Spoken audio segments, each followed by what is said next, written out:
Hi everyone, and long time no see. Been a little while, and unfortunately, it turns out that over the last few days, or last several days, I was feeling a little under the weather and basically lost my voice. So, videos were kind of a no go. So today we'll be finishing up on our fourth element of fiction, which is point of view. Um, and we'll talk more in depth about that, and then we'll have discussion questions for a story to accompany it, the yellow wallpaper, and we'll also have a quiz for this story as well. So, point of view, what is it? As you might expect, it refers to the point of view that the character or that the author takes in the story. From whose perspective are you seeing the story? Who is narrating the story? How is the story being told? The three main kinds of narration are first person, second person, and third person. If you've done any studying of languages, you probably know what these persons mean already. If you haven't, I'm going to go into them in a little more detail. So, first person is going to be I or we, usually I. What that is it is a character who is telling you their own story. A good example of this would be, in terms of young adult books, stuff like The Hunger Games or Twilight. In fact, a lot of young adult books take that first person perspective, where I, the character, am telling you my story. The use of first person narration has some strengths. The fact that the character is telling you their own story does make it easier to get to know them. You get drawn in easier as a reader. You can relate much better to them as a person because you're seeing so much of that character. The downside, of course, is that you're getting one perspective on the events, and that's it. So if your narrator is not super great at, say, recognizing their weaknesses, or they're not always properly seeing what's going on, that is also something that you will have to kind of consider. Second person narration is not used a lot. And what a second person kind of pronoun is in the narration is you, or sometimes it's the imperative, like a command to you. This is not used much in fiction narration. It's like standard novels and such. It tends to be considered pretty experimental, but it is often used in like interactive fiction. So things like video games, choose your own adventure books, text adventures. Those are all things that use that you because they're talking to you, the player or reader. So this, again, pulls the reader into the action, and in a way that even first person doesn't, because it's talking to you. It engages them. It stands out. You don't see much in second person. And it can also be used to what we call break the fourth wall, which is like directly address the narrator in full consciousness that the narrator or the reader in full consciousness that the reader is a person in real life reading the book, or a person is in real life an audience member watching the movie. If you're like a fan of Deadpool, he does a lot of breaking the fourth wall, and that often uses that second person where he talks directly to the viewer or reader. The downside, of course, with second person is that it's very difficult to have a consistent you because you have a lot of different kinds of people as readers. So if, you say, you do this, those members of your audience who are the type of people who would do that are like, sure, it pulls them in. Anyone who is not that kind of person is going to be like, wait, that's not me. This is why a lot of the kind of formats that do use you do it in an interactive way. So like choose your own adventure.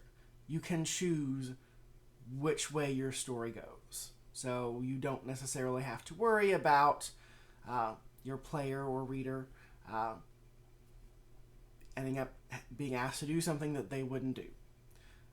So as an example, let's say you're doing a story and then you add in a romance for your narrator or for your you character. Who is that romance with? If it is with someone of the same gender, then you're probably going to lose some of your heterosexual readers. If it's someone of an opposite gender, you're probably going to lose some of your homosexual readers. Because, they don't necessarily want to read a story about romancing someone they are not interested in romancing. Risky. It can pull readers in, sometimes even better than first person, but you're going to lose a lot of people just because in most formats there's no real way to allow someone to properly be themselves. Although interactive formats like Choose Your Own Adventure and video games are probably the best way to do that. Our third method of narration or type of narration is third person. So for those of you who know languages, this is he, she, it, and they. So this is looking at it from an external perspective. So first person, the character is telling you their story. Second person, you are the character and the narrator is telling you your story. Third person, you're hearing narration about someone else's story. This is a good way to remember it, actually. First person, you just need the one person who's telling their story. So first, one. Second person, you need two. The person telling the story and the person they're telling the story about /2, which is the reader. And then third person, you need three people. The person telling the story, the person being told to, and then the person they're telling about. Third person narration is the most common. So this is going to be things like Harry Potter. Harry walked over to his friends. This has more distance from your characters than first person. So, although obviously you can still get involved and engaged with characters and stories, it's not going to be quite as immediate, quite as natural as that first person. It's a little harder to relate to characters that you're not seeing as closely. But it also has some benefits. You can do a lot more with it because you're not limited to a single character. In first person, the only voice you hear, the only thoughts you hear, the only real persons whose actions you directly follow are your narrators. Second person is to some extent kind of like that, but with the reader. Third person, you can have, in this chapter, Harry goes and talks to his friends. The next chapter, you see what Voldemort is doing. The third chapter, you see what someone else is doing. So you can swap between characters, though ideally not in the middle of a scene. And so you have a little more freedom as far when it comes to storytelling. In addition, third person is a little more likely to be objective in the sense that you're more likely to get the actual truth of things happening because you are getting more than one character's thoughts on an issue or more than one character's perspective on what's going on. And even the fact that you're just seeing it from outside makes it feel more trustworthy. So it's not going to be influenced by a single character's biases the way that a first-person narrator might. Third person actually has a couple of different types, or subtypes, I guess. So obviously there's regular third person, which is the most common. But there are also a couple of subcategories of third person that you will see decently often. One of those is tight or limited third person. It's still third person narration. So it's still, he did this or she did this instead of, I did this. But instead of skipping through various people's points of view in different scenes, a la Game of Thrones or something, the entire thing is from one person's perspective and generally only gets things that person would have seen, with maybe some minor exceptions. So although I use the Harry Potter books as an example of third person, they're actually for the most part tight or limited third person. Aside from the prologue to a couple of the books, pretty much everything is what Harry sees, thinks, hears, etc. Like, when we see things through Voldemort's perspective, it is usually because Harry is having, like, some kind of dream about using his connection to Voldemort. There are a couple of chapters that are not from Harry's perspective, which are usually the introductions, the introductory chapters. But everything else, it's Harry. If he doesn't see it, if he doesn't hear it, then we don't see it or hear it. This actually is an interesting kind of method because it kind of combines third person and first person. So it's a mix between the benefits and the drawbacks of those two. So, like first person, it's more likely to be subjective and maybe a little less reliable. If you've read the Harry Potter books, there are definitely things that we don't realize because we're only seeing things from Harry's perspective. And by the same token, it is also more engaging than standard third person because we're so focused on that single character, we get to know them very well, much better than in most third person. The other big kind of third person, which is I think a lot rarer nowadays, is omniscient narration. Omniscient narration is when you have a narrator who knows everything about everyone. They can see into anyone's head at any time. They often know about the futures of the characters before the reader or characters do. And so they often do like foreshadowing that way. Had she but known that, her husband was secretly a beast, then she would never have married him in the first place. But obviously she didn't. And we didn't know that he was a beast yet. So now we know, even our characters don't. This is not super popular nowadays, but it was huge in the 18th and 19th century novels. And there are a lot of great Victorian novels like Middlemarch that use it. It's not so popular nowadays because it kind of can exemplify some of the downsides of third person and amplifies them. So it can be very alienating because your narrator feels almost like this, you and the narrator are these alien beings so far away from your characters. Often there's the issue of head hopping between characters in scenes, since you can see what everyone is thinking at any time, which can be kind of confusing. So not super popular nowadays, but if you read older novels, often they will be using that. So, one concept I've mentioned that you'll probably also want to kind of think about is the idea of an unreliable narrator.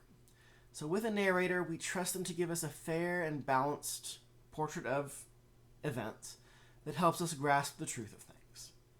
All we have to go on is what our narrator is telling us about the story, so we kind of have to trust it. Sometimes that becomes an issue. So can we always trust a narrator to tell us the truth? As I point out, sometimes if you're only getting a single person's perspective, that person may not be seeing things clearly. If your main character is super racist, you probably don't want to trust the evaluations they make of other characters of color, as one example. The more subjective your narrator is, the less trustworthy they are, and the more you have to kind of question whether what your narrator is telling you is the real story.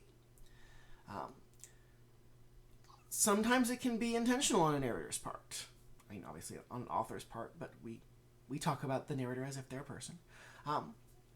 So if a narrator wants to make themselves look better, so if your narrator's oh yeah, she totally was the one who first started arguing. I totally wouldn't do that. In real life, if we had one person telling us that, we might also kind of think, really? And the same can hold true for narrators. Sometimes they'll, fudge the truth to make them look better. Sometimes they have biases that, like racism or something, that they may be aware of but aren't really interested in questioning. Sometimes things are also unintentionally unreliable on a narrator's part. So think about a child talking about what adults do. So your child may talk about how, oh yeah, I saw mommy and, this other man, and they were, like wrestling in bed or something. And obviously as adults, we begin to question whether that was actually wrestling, but the child doesn't know anything else. Like, that's what they assume it is, because that's all they know. Similarly, a narrator who may be suffering from mental illness, and maybe they aren't fully perceiving reality clearly. It's not necessarily in that character's control, but it can definitely lead to some unreliable narration, which is, of course, relevant for today's story, which is the yellow wallpaper. So we all tell stories in real life, and we choose what to include or not, what to focus on or not. And so some narrators make their selections to make themselves look good, some narrators don't understand things well enough to know what to select, and some narrators have personality flaws or are trying to make other characters look bad, or any number of other reasons. So when you have narration, you have to kind of think about, is this telling us what is actually going on in the world of the story? So, and that brings us to our story. Charlotte Perkins Gilman's The Yellow Wallpaper, written in 1892. So, a bit of information that may be relevant to your discussion of The Yellow Wallpaper. So she's writing about this woman who is sent into the country to kind of have this rest cure, which involves doing nothing. This did in fact actually happen to Charlotte Perkins Gilman. The author did in fact have kind of some issues with, I think, depression and anxiety, I believe after having a baby. And she did go to a top doctor of the day, the one that's mentioned in the story, Ware Mitchell, and he prescribed her the rest cure. And she did that, which basically involves doing nothing for like months. And unsurprisingly, she went kind of stir crazy and then had a full-on nervous breakdown. So some of the elements of the Yellow Wallpaper are clearly drawn from the author's life, though presumably things weren't quite this bad for her, one hopes. So a few things to kind of keep in mind for as kind of discussion questions. We have a few other major characters. Obviously there's our narrator, who all we know about her is that she is a woman who is married and has recently had a child, and she likes to write. We have her husband, John, and I'm a little curious as to what you think of him, because I feel like there are multiple ways you can read this character. Do you think he truly seems to have her best interests at heart? Is he trying to help her? Does he mean well and just fail because he buys into the beliefs of the time that, what women need is to do nothing? Or is he actually poo-pooing her genuine problems while recognizing that they are that? Or is he even genuinely sinister? The 19th century actually saw a rash of, evil or callous man drives his wife insane storylines. The most popular of these probably was Wilkie Collins' The Woman in White, which I can highly recommend if any of you are looking for an older book to read. But you can even see, if any of you have read Charlotte Bronte's Jane Eyre, you can even see it that way if you squint. And some of you may have read that in high school. It used to be popular, at least. I don't know whether it still is. Then there's his sister Jenny, who's kind of working as their housekeeper, sort of nurse that takes care of the narrator. What's her deal? What role is she playing in the story, and why is she even here? So then moving into our kind of topic for the day, point of view. So this is a first-person point of view. You have the narrator telling you her story. How reliable is her narration? what parts of her narrative do we trust are a pretty accurate statement of objective reality, and which parts do we think are not that? Which parts do we think are only happening inside her head? And where do we draw that line? And at what point does our narrator go from being mostly the one to being mostly the other? Like we talked about a couple weeks ago, there are a lot of different ways you can look at a story. And this is another one of those that has all those different ways. So from that kind of theoretical, looking at through the lens of an idea, obviously one of the big ones that this story has been looked through is feminism. So the real women in the 19th century kind of sucked. And the expectations of women also kind of sucked. And in a lot of ways, this story has been read as a way that the narrator has kind of rebelling against that, and the character is rebelling against that, for better or worse.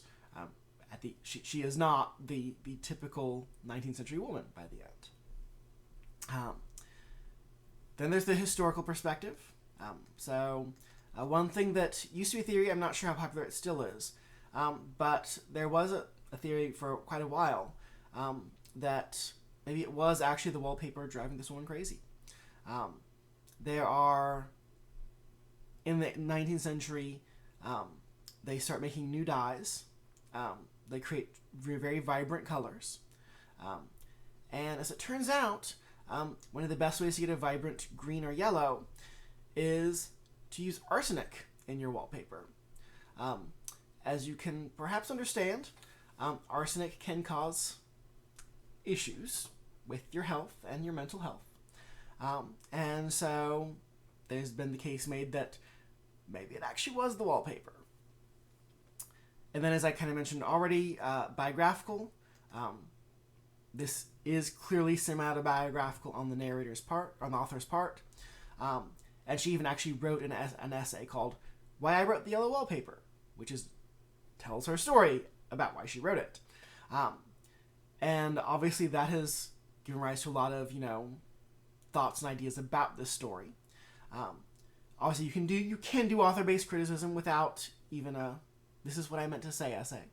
But obviously if you have that, it makes it even easier. So obviously there's a lot of crossover between these readings. Obviously there's a lot of different things you can look at. But that's one of the frustrating and great things about literary criticism. There is no such thing as a right or wrong reading. There are just readings that have convincing evidence and readings that do not have convincing evidence. So if you can find the right evidence, and sometimes you can, even readings that just seem totally ludicrous on the surface, you'll have readers think, yeah, that actually kind of does make sense, even though that sounds crazy. So, hopefully you enjoy the yellow wallpaper, and hopefully you get some good discussion out of it. So for our next video, we will be looking at style and voice. And I believe the story we're looking at for that is going to be Gabriel Garcia Marquez's A Very Old Man with Enormous Wings. And also, I just kind of like you to remember that we do have a quiz for the yellow wallpaper. As with all of our quizzes, it will be open until the end of the semester. So I would probably recommend getting it done this week. But if you don't worry about it. You've got plenty of time. So that is it for this video, and I will see you later.